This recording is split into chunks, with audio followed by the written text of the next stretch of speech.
मानस प्रेमियों को inspirational path से जय सिया राम। अगर आपको ये अर्थ सहित वीडियोस पसंद आ रही हों तो प्लीज़ चैनल को सब्सक्राइब करना ना भूलिएगा। हमारे आज के पाठ में प्रभु श्री राम राजा दशरथ से कह रहे हैं कि मंगल के समय सोच करना छोड़ दीजिए और हृदय में प्रसन्न होकर मुझे आज्ञा दीजिए। आपकी आज्ञा का पालन करके और जन्म का फल पाकर मैं जल्दी ही लौट आऊँगा। ऐसा कहकर प्रभु श्री राम माता के भवन में गए। राजा ने शोकवश कोई उत्तर नहीं दिया। वह इतनी अप्रिय बात नगर में इतनी जल्दी फैल गई मानो डंक मारते ही बिच्छू का विष सारे शरीर में चढ़ गया हो। तो आइए हम लोग रामचरितमानस में अयोध्या कांड का पाठ करते हैं। दोहा नंबर 45।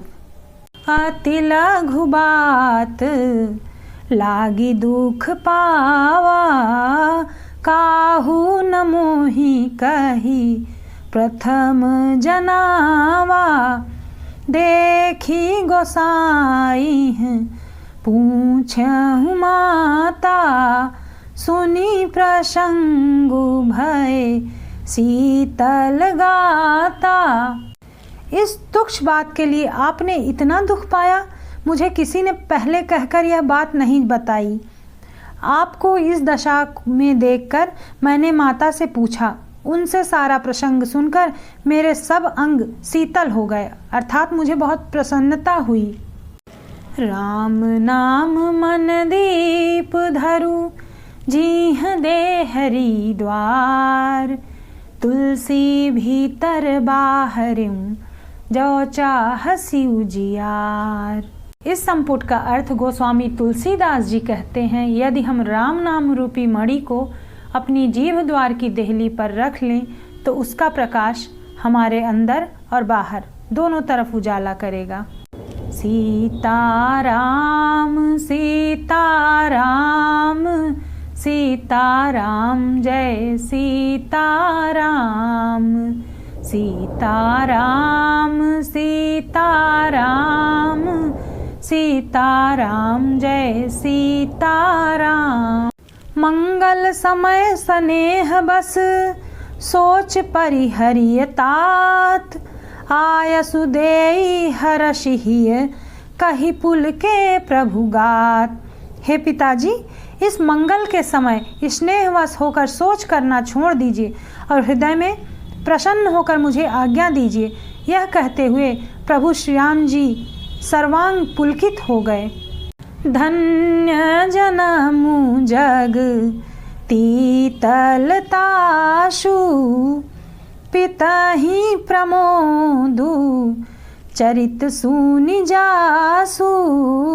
चारि पदारथ करतलता के, प्रिय पितु मातु प्राण समझा के। प्रभु श्री राम ने कहा, इस पृथ्वी तल पर उसका जन्म धन्य है जिसके चरित्र सुनकर पिता को परम आनंद हो, जिसको माता पिता प्राणों के समान प्रिय हैं।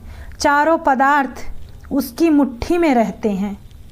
आय सुपाली जन्म फल पाई, ए हैं बेगी हैं हो रजाई।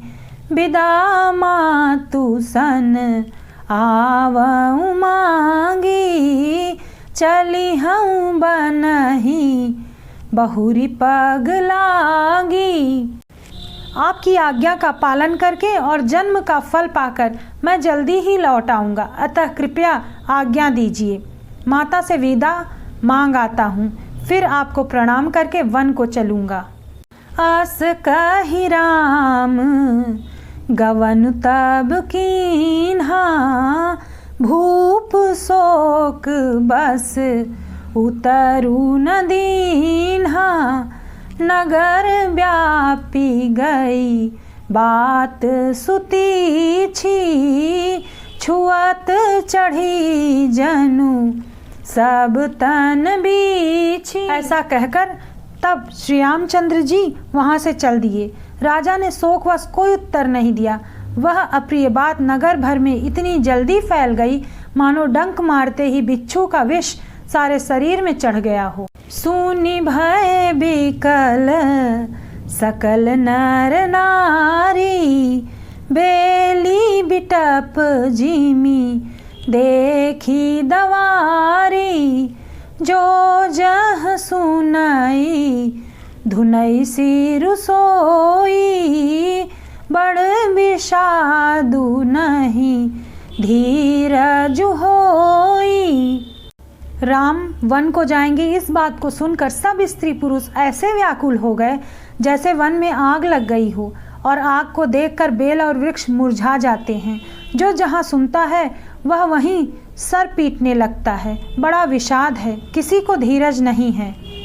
राम नाम मन दीप धरु, जीह दे हरि द्वार, तुलसी भीतर बाहरऊं, जो चाहसी उजियार। मुख सुखाहि लोचन श्रवहि, सो कुन हृदय समाई, मनहु करुण रस कटकई, उतरी अवध बजाई। सबके मुख सूख रहे हैं, आंखों से आंसू बह रहे हैं, शोक हृदय में समा नहीं रहा है, मानो करुणा रस की सेना अवध पर डंका बजाकर उतर आई हो। मिले ही माझ विधि बात बेगारी, जह तह देही कैकेयी गारी, एहि पापिनिह बूझी का परऊ, छाई भवन पर पावक धरऊ। सब संयोग ठीक हो गए थे, इतने में ही विधाता ने बात बिगाड़ दी। जहाँ तहाँ लोग कैकेयी को गाली दे रहे हैं। इस पापिनी को क्या सूझ पड़ा जो इसने छाए घर पर आग रख दी। निज कर नयन काढ़ी चह दीखा, डारी सुधा विषु चाहत चीखा, कुटिल कठोर कुबुद्धि अभागी, भई रघुवंश बेनुबन आगी। इसने अपने हाथ से अपनी आँखों को निकालकर देखना चाहती है और अमृत फेंककर विष चखना चाहती है। यह कुटिल, कठोर, दुर्बुद्धि और अभागिनी कैकेयी रघुवंश रूपी बांस के लिए अग्नि हो गई।